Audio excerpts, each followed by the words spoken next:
Est-ce que tu penses que le choix des vêtements, des couleurs et du maquillage dans les séries est fait au hasard? Évidemment que non. C'est souvent utilisé pour la construction des personnages, tout simplement parce que les couleurs, les tenues ont leur importance et racontent quelque chose. Aujourd'hui, on va regarder le cas de Cassie dans Euphoria. Pour comprendre la manière qu'elle a de s'habiller et sa colorimétrie, il faut d'abord connaître son histoire. C'est une fille qui a été abandonnée par son papa qu'elle aimait beaucoup. Depuis, elle est toujours à la recherche de validation, d'amour et surtout à la recherche d'attention. Et quand on regarde ses tenues, on se rend compte que sa blessure est partout. Pour sa colorimétrie, elle est toujours dans des tons très pastels, très clairs. Du rose, du bleu, du blanc. En fait, tout ce qui ramène à l'enfance, mais aussi à cette impression de naïveté. Comme si une partie d'elle était vraiment restée coincée en enfance. Toutes les couleurs autour de Cassie ne disent pas regardez qui je suis là, je prends de l'espace, mais plutôt aimez-moi, protégez-moi. Et j'ai envie de plaire. Et ça continue dans ses vêtements. Des robes à volants, des robes à fleurs. Elle met souvent ses atouts en avant, sa poitrine, ses jambes, sa silhouette.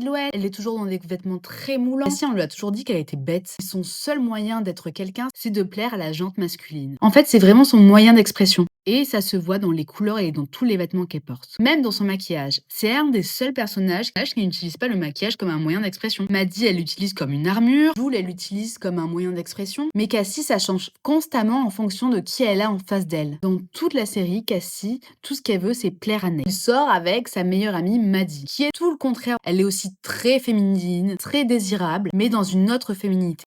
Elle prend de la place, elle prend de l'espace. Elle le fait aussi avec ses tenues et ses choix de couleurs. Elle porte toujours des tons très intenses, du violet, du noir. C'est vraiment très fatal. L'une construit son image pour dire qui elle est et l'autre pour dire aimez-moi. Ce qui est intéressant dans ce genre de série, c'est que rien n'est laissé au hasard. Les scénaristes, les costumiers, les directeurs artistiques utilisent les couleurs, les matières et les vêtements comme moyen d'expression. Pour approfondir leur personnage, c'est aussi la première image que nous avons d'eux.